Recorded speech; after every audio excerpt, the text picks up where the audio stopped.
first impressions was being shocked by the sheer size of these units. When we started unboxing them, this is one of the first ones I opened, and I thought this was the Scout 2.0. This is actually the Scout Mini. This is the Scout 2.0. This is a very large robot, and I was shocked by the size, the sheer strength and durability of it. And then it gets even bigger if you get over here to the bunker, which is our tracked robot. And the bunker shows up in a crate this large. So these are big boy toys. They are industrial sized robots. They are made for heavy duty research and they are incredibly tough.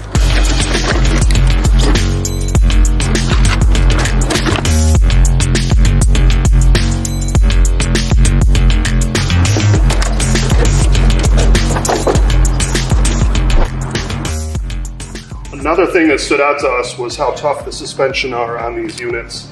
Even on the Mini here, you can see how thick the CNC'd aluminum parts are. They've got suspension on them as well.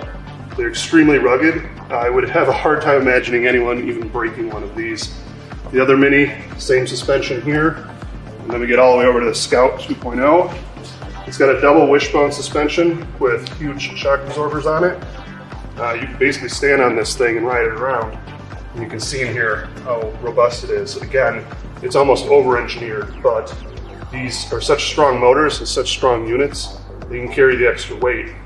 You get all the way down here to the bunker, it's got a Christie suspension, which is actually modeled after World War II tanks, and that itself is incredibly tough.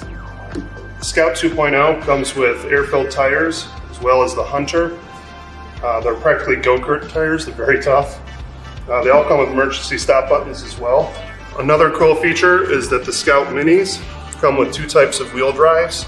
You have 4 independent drive wheels on this one, and you have independent drive Mecum wheels in this one. So this is an indoor robot. You can go in any direction if people are interested in Mecum wheel designs. And this one can be indoor or outdoor with 4 independent driven motors. They have very robust bumpers in the front to protect the robot for when you ram it into things, which you always eventually will. They've also got LED lights, headlamps in the front.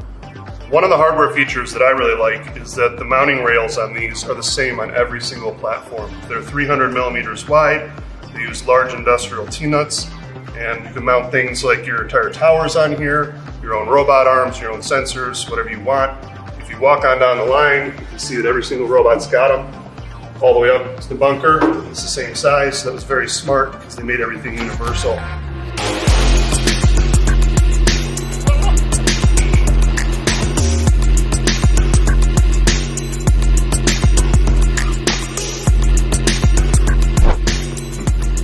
These also come with nice easy access panels on top where if you open it, you can get inside, which has easy access to your ports, your controllers, different sort of electronics. You've got the Scout 2.0 over here.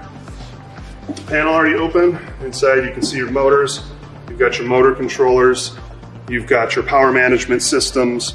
Your ports have easy access here. You can see it all laid out very nicely. But all of your control is taken care of for you, so whenever you're going to plug into this and control it, you can just use the CAN bus port or the serial port. And if we flip her up, look underneath, you can see the battery goes here. We've got it pulled out at the moment, but it's fairly easy to swap batteries in and out on the Scout 2.0. You can seal it off to have higher IP ratings. And then on the Hunter, the battery actually slides out of the back. It's actually its own case unit, so that one can be hot swapped immediately for longer run times.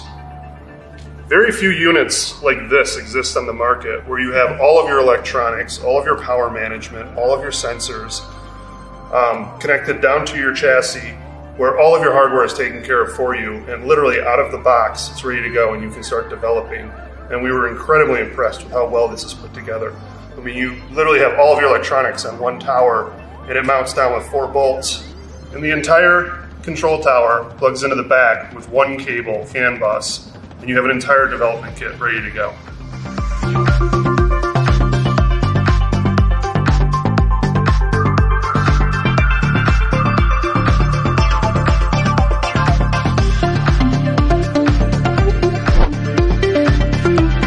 So Matt told you everything that you have to know about the hardware of these platforms. Now we're going to talk about the software.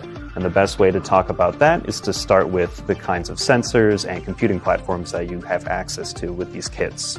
So this kit right here on top of the Scout Mini is the R&D Kit Pro.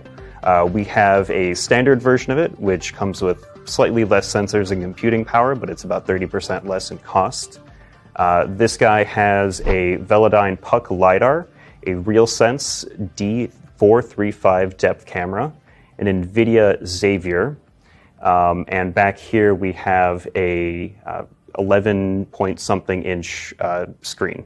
Along with the two kits that I mentioned, the R&D Kit Pro and the R&D Kit, we also have the Auto Kit and the AutoWare Kit. You can find more information about those two on our website. So with these platforms, you're going to be driving them around, you're going to be reading in some sensor information, and you're going to want to know a little bit more about the software, and that's what we're going to talk about. So AgileX has created 3 different open source ways to control your robot. The first one being the AgileX UGV SDK, which is written in C++. It is a driver for their custom CAN protocol. So we have a CAN bus inside of the robot, and it leads out through this cable and goes into the hat through a CAN to serial or USB converter. And the UGV SDK reads the different signals that it sends, translates them into stuff that applications on top of that can understand.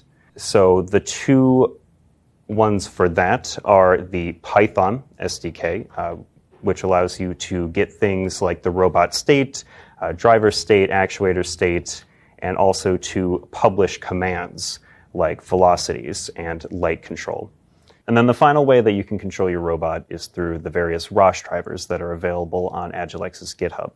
So those provide things like the base node, which reads in information from the CAN protocol and then exports it into ROS messages on topics.